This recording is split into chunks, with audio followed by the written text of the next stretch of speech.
But let's move on to what I know you guys are itching to talk about, which is the second round matchup against the Boston Celtics. Raptors, if you remember, are 11-1 in the bubble, and that lone loss was a blowout loss to the Boston Celtics.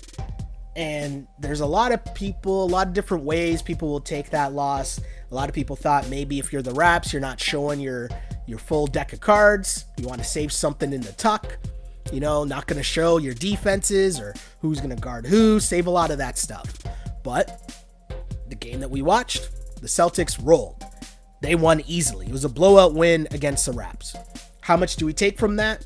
It's never a bad thing to play well against the team that you're going to face in the playoffs. It can't be a bad thing, right? I'll say that much. If we go back into the regular season and the Celtics won, 3 of the 4 games against the Raptors this season? And for being honest, if you go back, we know the Raptors' whole season was injury plagued. So there wasn't a moment in any of those games where the Raptors had their full team. Now, the Celtics dealt with injuries as well, but they weren't dealing with the same type of injuries that the Raptors were at this time. So it's tough. It's tough overall to just read a lot into this season because, hey, guess what? There's 5 months in between when those games happened to right now. There's a whole pandemic that happened in between when those games happened and right now. You don't know really where everyone is physically or mentally in terms of in their normal basketball routines. So it's tough to gauge. All we can really go on is how both these teams are playing right now, and both these teams look really good. But how do they match up against the Toronto Raptors?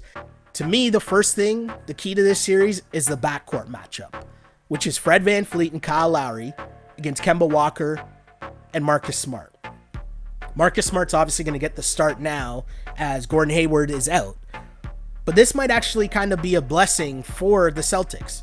Of course, you would want Hayward in the lineup, but you might see Marcus Smart getting a lot of minutes anyways because he is an all-defensive team player in the NBA, right? He has that credential on his resume, making an all-defensive team, right?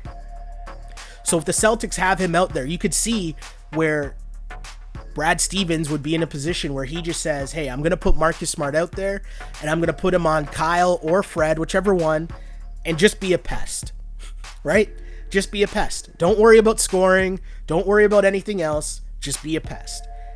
And if you think of that matchup, the Raptors, Freddie and Kyle, were huge in this Nets series, but also huge throughout the season in terms of, because one of my biggest questions was, could they last a whole season with that small backcourt?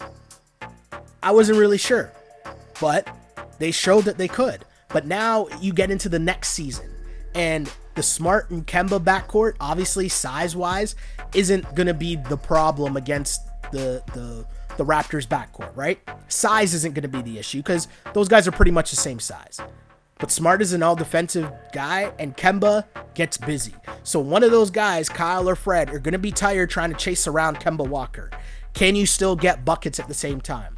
Can Kemba guard one of those guys and still get buckets at the same time? And how much of a pest is Marcus Smart going to be? It's like a battle of the pests and the floppers between Kyle Lowry and Marcus Smart.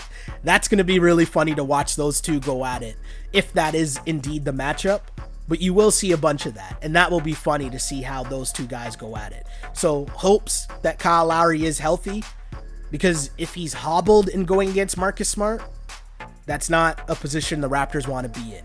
And the reason why point guard play and backcourt play is going to be huge for the Toronto Raptors is during the regular season, in the 4 matchups, the Boston Celtics averaged 25.8 points per game off turnovers. Pretty much 26 points per game off turnovers.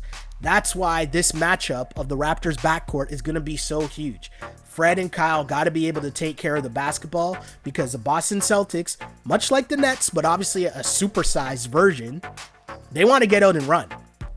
And do you want to get into a battle with the Nets because it's going to be, or with the Celtics, pardon me, do you want to get into this battle with them where you're running up and down and playing that full court game? who has the better scoring perimeter guys. If you're talking Kemba, Tatum, and Jaylen Brown, or Kyle, Fred, Pascal, and OG. Like, it's interesting. But how can the Raptors take care of the ball with their backcourt? That's going to be the key, because you're talking about two great defensive teams, right? In terms of defensive rating, the Raptors are second in the league during the season, and the Celtics were fourth. So two really good defensive teams. This is going to be a great series. And I know some people might not know enough, or might not, have watched enough Celtics games throughout the year. And also too, the Celtics were dealing with a lot of injuries. Kemba was in and out of the lineup, so they haven't even really played as much as they would have liked to with their full squad. But I'm telling you, if Kemba is healthy, the Celtics are a problem. Like, this is going to be a really, really, really tough series for the Toronto Raptors. So, as mentioned, that first matchup is a thing that I'm keyed in on in terms of Kyle and Fred versus Kemba and Marcus Smart. The second matchup is going to be pretty obvious to me: Tatum and Brown versus Siakam and OG. Now, there's been a bunch of back and forth, I think, between Raptors fans and NBA Twitter about, Tatum getting a lot more gas than Pascal gets in terms of national respect, and who's a better young guy to build around and all that stuff. Well, hey, we get to see the matchup. That's the beauty of the NBA playoffs, right? You are now going to get to see. This is the big boy matchups that we crave all season long, where we talk about max players, who's not a max player, who's a number one, who's not a number one. Well, these are the moments that it comes down to. It's playoff times, it's playoff battles.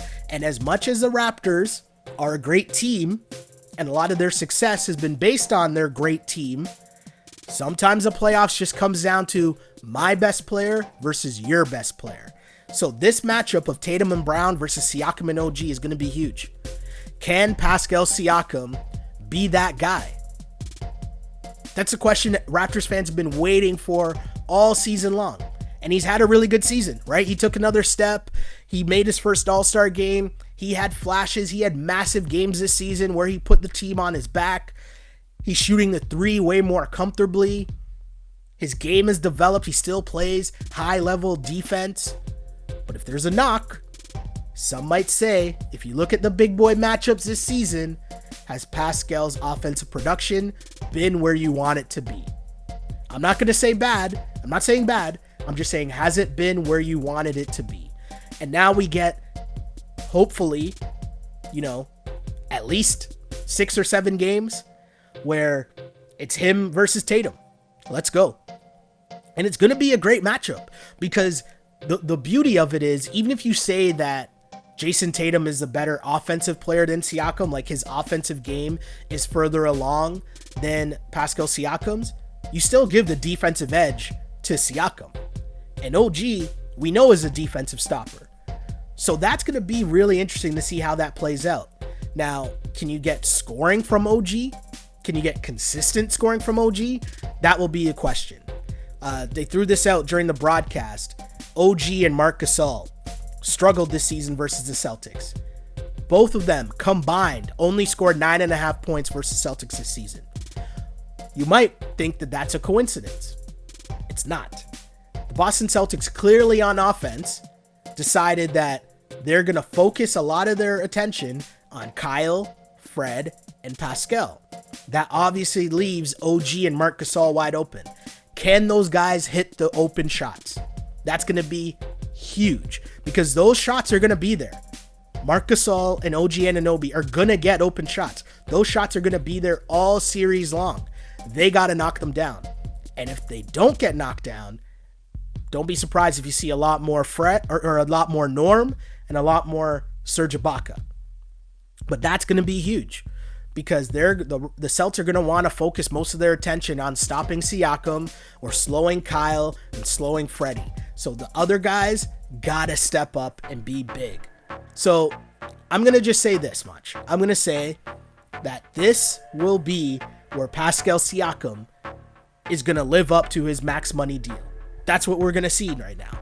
We talked about Fred and what bag is Freddie going to get this summer. This is a series where Freddie is going to tell Masai what that bag is going to be worth. So this is a series that I'm so excited to see what's going to happen. And I think it's going to go 6 or 7. And it's really a toss-up, right? Like, I could see it going either way. And I know that a lot of people, Raptors fans, are super confident, and I don't blame you for that. Be confident. Your team has given you no reason to not be confident in the upcoming series. I would just say be prepared for a battle, because this is going to be a very, very, very tough series.